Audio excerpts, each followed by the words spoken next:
Be me.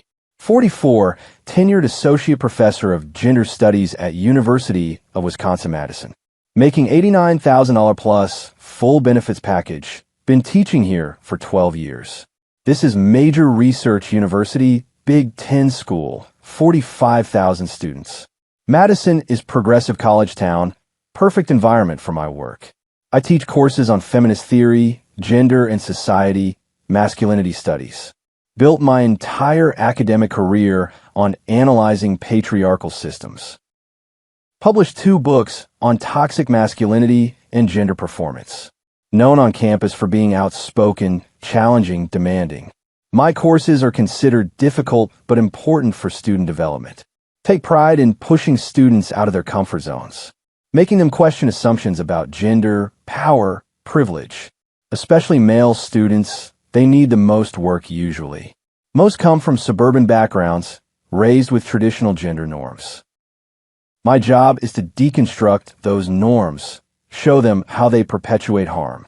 This semester, teaching Gender and Society 301 upper-level course. 35 students enrolled, mostly juniors and seniors, mix of majors. About 60% women, 40% men, typical for gender studies courses. One student stands out from day one, guy named Tyler Chun.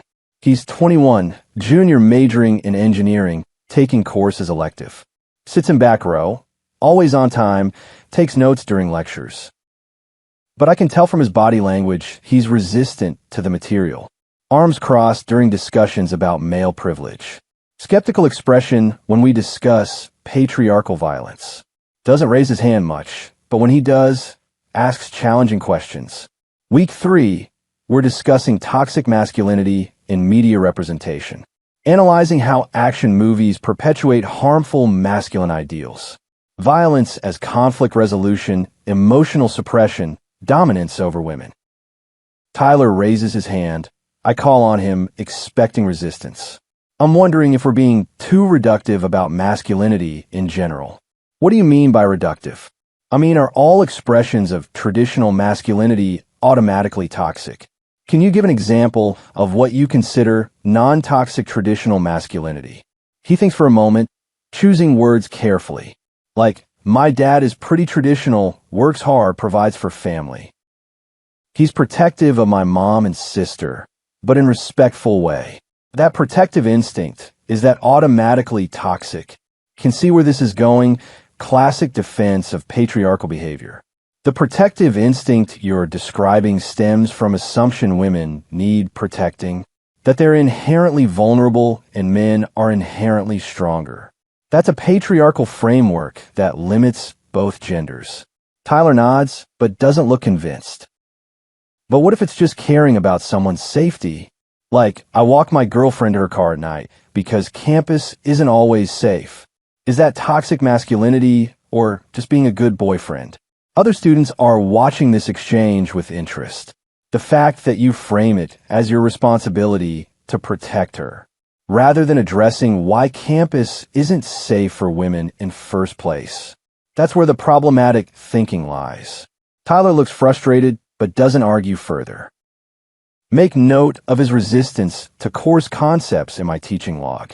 Week 5, major assignment is due, analysis paper on toxic masculinity. Students required to identify and critique toxic masculine behavior in their own lives. This is key assignment, forces self-reflection and personal accountability. Most papers are good, students engaging with material thoughtfully. Women students write about toxic masculinity they've experienced from men. Male students write about their own behaviors they're working to change. Then I get to Tyler's paper. It's well written, but completely misses the point. He writes about complexity of masculine identity in modern society. Discusses how men face pressures too, expectations to be stoic and successful. Argues that not all traditional masculine traits are inherently harmful. Gives examples of positive male role models in his life. His father, his high school coach, his grandfather. Claims these men embody traditional masculinity but aren't toxic. The paper is basically defending patriarchal masculinity. Exactly the opposite of what the assignment asked for. It's well-researched, properly cited, good writing technically, but fundamentally fails to engage with course concepts critically. I give a D, write extensive comments about why it fails. This paper demonstrates resistance to core course concepts. Rather than critiquing toxic masculinity, you defend traditional masculine norms. You've missed the entire point of the assignment and course material. See me during office hours to discuss.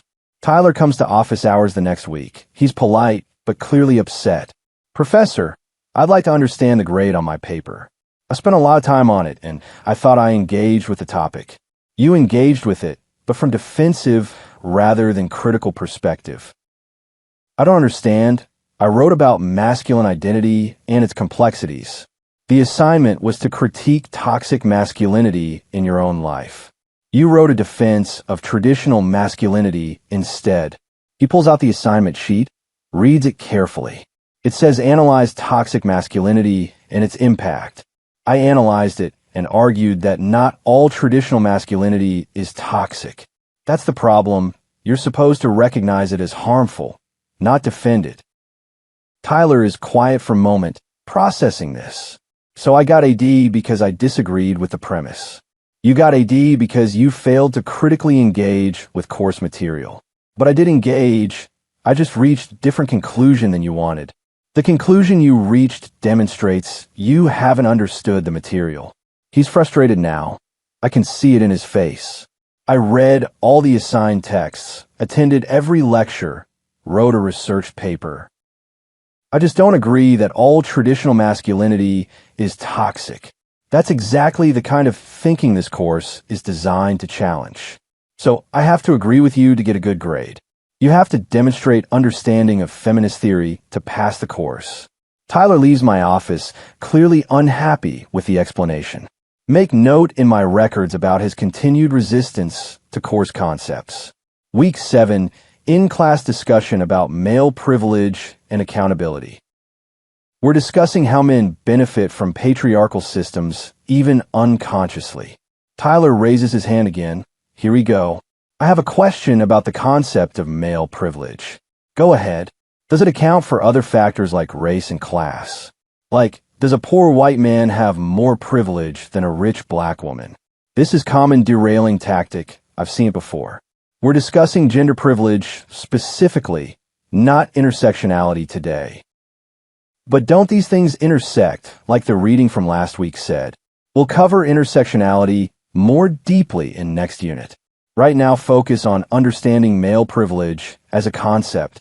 Another student, woman named Sarah, speaks up. I think Tyler's question is valid, though. My brother works 2 jobs and barely makes rent. Meanwhile, I know women from my hometown whose families are wealthy. Privilege seems more complicated than just gender. Now other students are getting involved. Discussion is going off track. Yes, privilege is intersectional, but right now we're analyzing patriarchy. Men as a class benefit from systemic power regardless of individual circumstances. Tyler speaks again without raising hand. But isn't that kind of essentialist? Treating all men as a monolithic group with same experiences. That's not what feminist theory does. It analyzes systemic patterns, not individual circumstances. But you just said men as a class benefit. That sounds like generalization. I'm getting frustrated with his constant challenging. Tyler, your pattern of questioning core feminist concepts is becoming disruptive. If you're not willing to engage with the material in good faith, perhaps you should reconsider whether this course is right for you. He goes quiet. Other students look uncomfortable. Rest of class is tense. Discussion doesn't recover its momentum. Week 9, second major assignment due, presentation on deconstructing masculinity. Students work in groups, present on different aspects of toxic masculine culture. Tyler's group is presenting on masculinity in sports culture. His group partners are 2 women, Emma and Jessica. They present well, discussing how sports reinforce aggressive masculine ideals. Tyler's section is about positive aspects of team sports for young men. Camaraderie, discipline, physical fitness, goal setting. He argues sports can teach healthy masculinity if coached properly. Again, He's missing the point, defending rather than critiquing. After presentations, I provide feedback to each group. When I get to Tyler's group, I'm direct about the problems. Emma and Jessica did excellent work analyzing toxic masculinity in sports. Tyler, your section once again defended traditional masculine structures, instead of deconstructing them as the assignment required. Tyler responds, trying to stay calm. I thought I was offering a more nuanced view, showing that sports aren't inherently toxic. The assignment was to deconstruct, not defend. You're consistently refusing to engage critically with patriarchal systems. Emma, his group partner, speaks up. Actually, Professor, Tyler did a lot of research for his section. We worked together on the presentation and his part was solid. The execution was fine. The analysis was problematic. After class, Emma and Jessica approached me privately. Professor, we're a little concerned about Tyler's grade on the group project. We all worked equally hard, and we thought it was good presentation. Your sections were excellent. His section was not. I'll grade each section separately. I give Emma and Jessica A-minuses, give Tyler a C. His grade in the course is now hovering around D+. Week 11, Tyler requests another office hours meeting. This time he brings his academic advisor with him, a man named Dr. Robert Morrison. Robert is professor in engineering, older guy, very traditional. Thanks for meeting with us. I wanted to discuss Tyler's performance. Tyler is excellent student, 3.7 GPA, Dean's List multiple semesters. But he's struggling significantly in your course. He's struggling because he's resistant to the course material. Robert looks at Tyler's papers and grades. I've read his papers. They're well written and well researched. The issue isn't quality of writing. It's the content and analysis. He's consistently defending patriarchal masculinity rather than critiquing it. Tyler speaks up now. Professor, I'm trying to engage with the material. I just don't agree with every premise, and I thought academic discourse allowed for disagreement. Academic discourse requires understanding the framework you're analyzing. You can't critique feminist theory without first understanding it, and you've demonstrated you don't understand it. Robert interjects carefully. Is it possible Tyler understands it but disagrees with some conclusions? If he disagrees with fundamental premises, he doesn't understand it. That seems circular. You're saying he can't disagree because disagreement proves he doesn't understand. I'm saying feminist theory is the analytical framework for this course. Students are required to work within that framework. Robert is clearly frustrated but stays professional. What can Tyler do to improve his grade? He needs to demonstrate critical engagement with toxic masculinity. Stop defending traditional masculine norms and start deconstructing them. Tyler asks directly, so I need to agree with everything the course teaches. You need to demonstrate understanding by applying the framework correctly. They leave, both clearly unsatisfied with the meeting. I document everything in my course records. Week 13, final paper assignment is distributed. Major research paper, 40% of final grade. Topic, toxic masculinity in your personal development. A critical analysis. Students must examine their own relationship with toxic masculine norms. Identify specific behaviors, attitudes, or beliefs they've held. Analyze how these were shaped by patriarchal culture. Discuss steps they're taking to dismantle these patterns. This is culminating assignment of the course. Most students have been building to this all semester. Tyler comes to office hours to discuss his paper topic.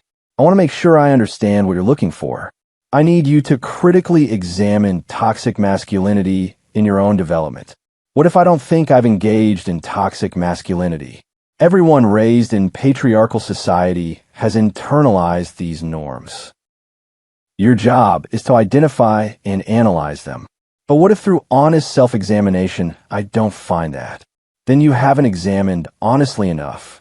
Tyler is quiet, thinking, can I write about positive masculine role models and what I learned from them? Only if you're analyzing how even positive role models perpetuate patriarchal norms. What if they don't? What if they model healthy masculinity? There's no such thing as healthy masculinity within patriarchal framework. All expressions of traditional masculinity uphold oppressive systems. He looks defeated. So no matter what I write, if it doesn't condemn masculinity, it's wrong. If it doesn't critically engage with patriarchal harm, it fails the assignment. Tyler leaves without continuing the conversation. Final papers come in. I'm grading them in my office. Most are good. Students have clearly grown over the semester. Several male students write powerful pieces about unlearning toxic behaviors. Female students write about recognizing and resisting patriarchal expectations. Then I get to Tyler's paper. It's titled Complexity and Context in Understanding Masculine Identity. I'm already annoyed by the title. Here we go again. He writes about his upbringing, his father, his male role models. Discusses different expressions of masculinity across cultures. Analyzes how masculinity is performed differently in different contexts. Argues that masculinity itself is not toxic, but specific behaviors can be. Proposes that healthy masculinity exists and should be cultivated. Cites numerous academic sources, including some feminist scholars. But his conclusion is fundamentally at odds with course teaching. He's written another defense of masculinity instead of critique. The paper is exceptionally well-researched and articulated, but it completely fails to meet the assignment requirements. I write in my comments, this paper demonstrates persistent refusal to engage with course material. After an entire semester, you still defend patriarchal masculinity. This is exactly the kind of toxic masculine resistance the course addresses. You have failed to demonstrate understanding of fundamental course concepts. I give the paper an F. With this grade, Tyler's final grade in the course is an F. He fails the class. We'll need to retake it or find alternative course for credit. Few days after grades post, I get email from Tyler. It's formal, clearly carefully written. Professor, I am requesting a meeting to discuss my final grade. I believe there may have been an error or miscommunication. I completed all assignments and attended all classes. I am confused about receiving an F in the course. I respond briefly. Your grade reflects your consistent failure to engage critically with course material. Despite multiple conversations and opportunities for improvement, the grade is final. Next email is from Dr. Morrison, Tyler's advisor. I am writing on behalf of Tyler Chun to request a grade review. Tyler is a strong student who has never failed a course. I believe his grades in your course may not reflect his actual performance. I am requesting a meeting with you and the department chair to discuss. Now, they're escalating. This is becoming a problem. I forward everything to my department chair, woman named Dr. Patricia Coleman. Patricia and I have good relationship. She's supportive of my teaching approach. She emails back, let's meet with them, but your grading is sound. Document everything. This might become formal complaint. Week later, meeting in Patricia's office. Tyler, Dr. Morrison, Patricia, and me. Patricia starts professionally. We're here to discuss Tyler's grade in professor's course. Tyler, can you explain your concerns?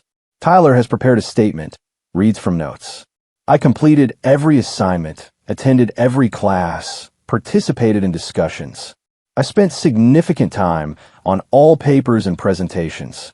I met with professor multiple times to discuss my work. Despite this effort, I received an F in the course. I believe my grade reflects disagreement with my viewpoints rather than quality of work. Patricia looks at me. Can you explain Tyler's grade? I pull out my documentation, the papers, my comments. Tyler consistently failed to engage critically with course concepts. Every assignment was a defense of patriarchal masculinity, rather than critical analysis required by the course. He demonstrated persistent resistance to feminist framework, even after multiple conversations about expectations.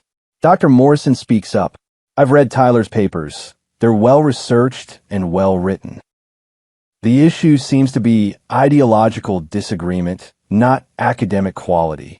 The issue is failure to apply course framework correctly. But isn't there room for students to challenge or question framework. Not if they haven't first demonstrated understanding of it. Tyler adds, I read all the course materials. I understand the feminist perspective. I just reached different conclusions based on my analysis. That's not how this works. You can't just disagree with feminist theory. You have to work within it to pass the course. Patricia is listening carefully, taking notes. Dr. Morrison pulls out something. It's the course syllabus. I've reviewed the syllabus and assignment descriptions.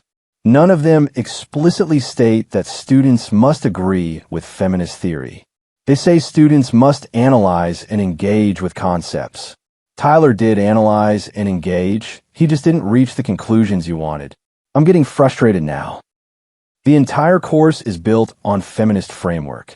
That's the lens through which all analysis must be conducted.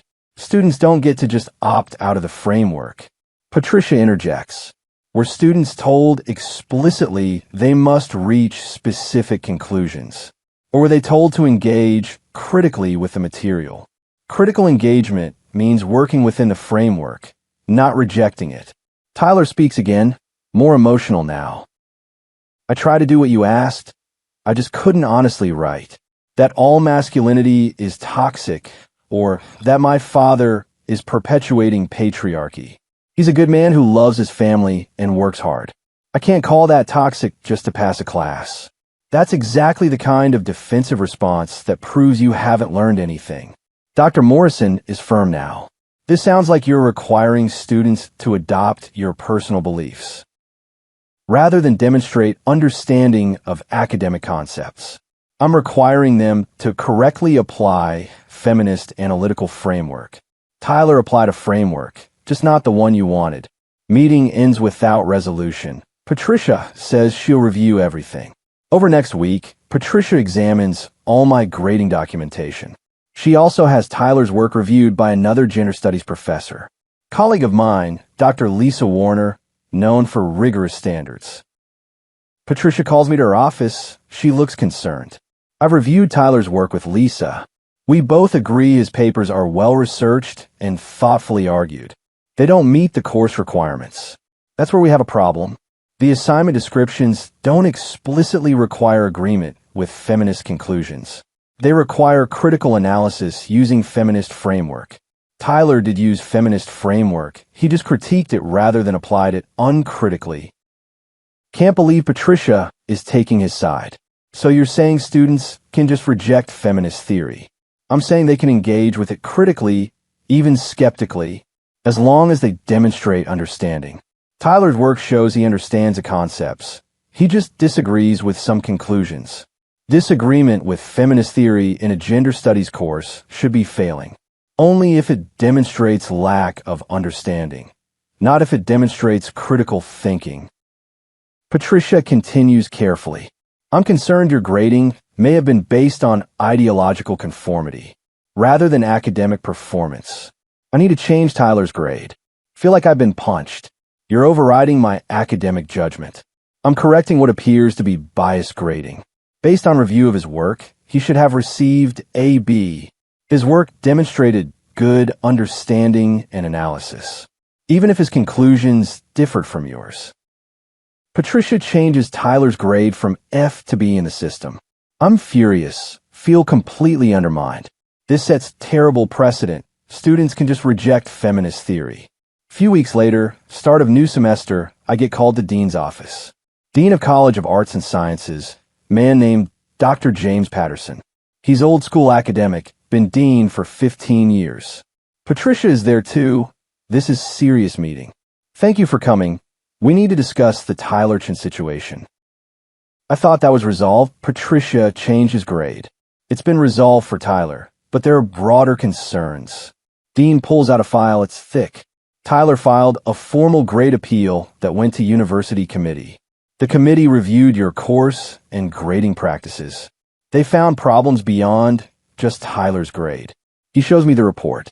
Committee reviewed grades in your courses over past 3 years. Found statistically significant pattern.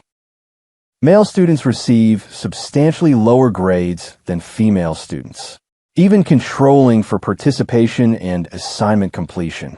Patricia adds gently, You grade male students on average one full letter grade lower for comparable work.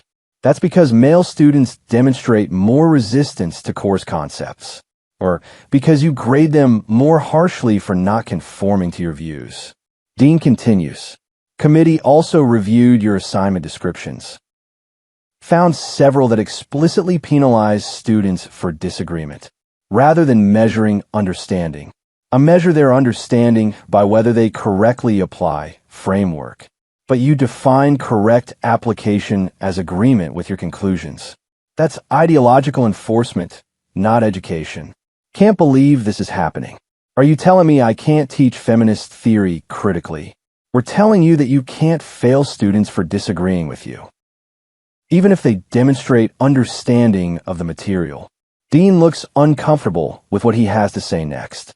The committee has recommended formal review of your teaching practices and probationary status for your courses next semester.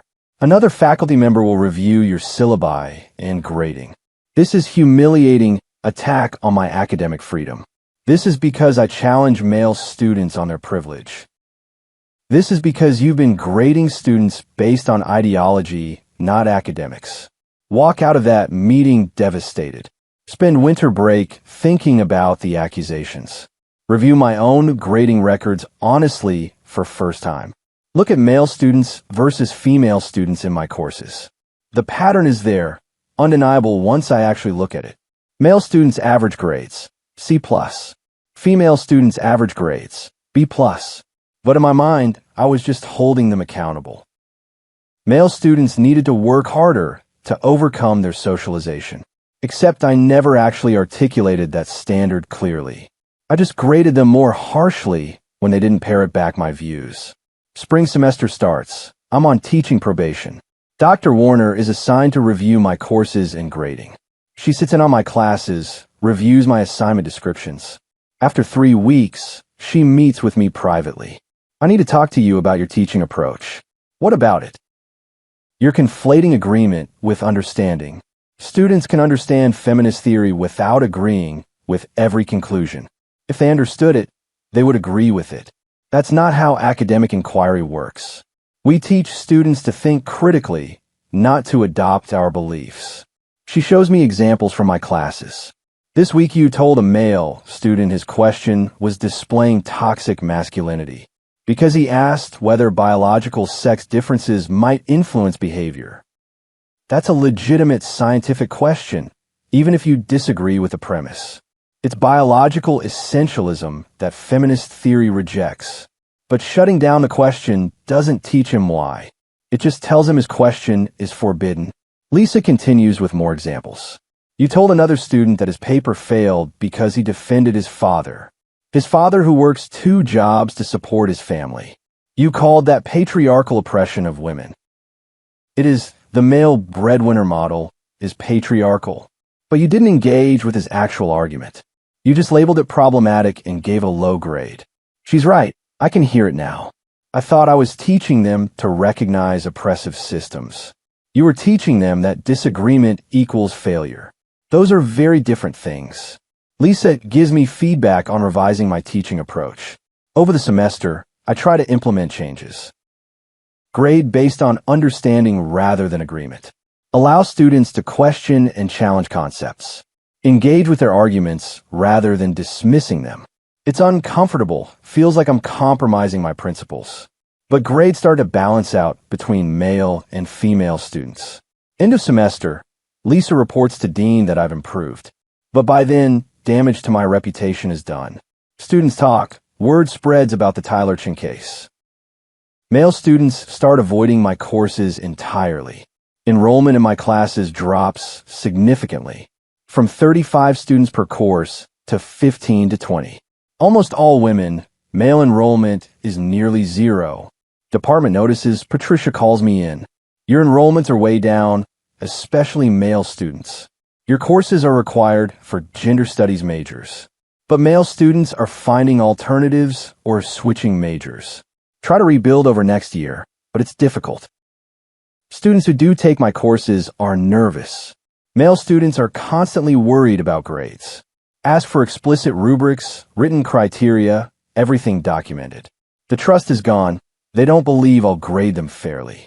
And honestly, looking back at my records, they have reason not to trust. 2 years after the Tyler Chin incident, up for promotion review. Applying for full professor should be routine after 12 years. But my promotion is denied by university committee. Concerns about teaching practices and student outcomes. Pattern of biased grading documented by appeals committee. Enrollment decline indicating loss of student confidence. Patricia tries to advocate for me, but Dean is firm. She can reapply in 3 years if she demonstrates improvement. So I'm stuck at associate professor, watching colleagues get promoted.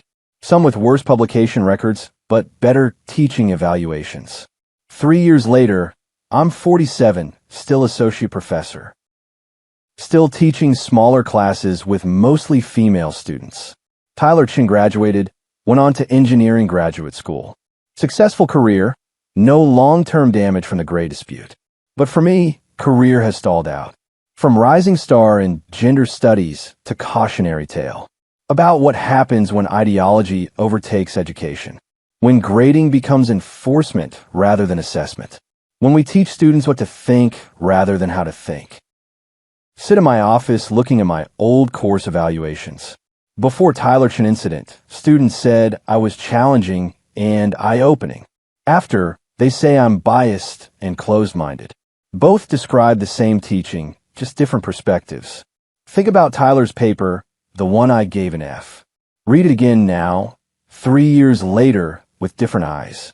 It's actually quite good, thoughtful analysis of masculinity's complexity. Engages seriously with feminist theory, even while questioning some conclusions. Cites diverse perspectives, considers intersectionality and cultural context. The kind of critical thinking I claim to want from students. But I failed it because he didn't reach the conclusion I wanted. Because he defended his father and questioned my framework. Because he wouldn't admit that all masculinity is toxic. Would I grade it differently now, honestly? Probably still wouldn't give it an A, but F was vindictive. It was ideological punishment disguised as academic grading. Think about all the male students I graded more harshly over the years. Told myself I was holding them accountable for privilege. Really, I was punishing them for not performing the right beliefs. For not saying the things I wanted to hear. For not condemning their fathers and themselves. That's not education. That's indoctrination. And when Tyler refused to be indoctrinated, I failed him. Not because he didn't learn, but because he didn't comply. Department is hiring for new tenure track position in gender studies. I'm on the search committee reviewing applications. One candidate's research is about masculinity studies. Proposes that healthy masculinity can exist alongside feminist values. That we should help men develop positive masculine identity, rather than simply deconstructing all masculinity as toxic. My first instinct is to reject the application immediately. This isn't real feminist scholarship. It's too sympathetic to men.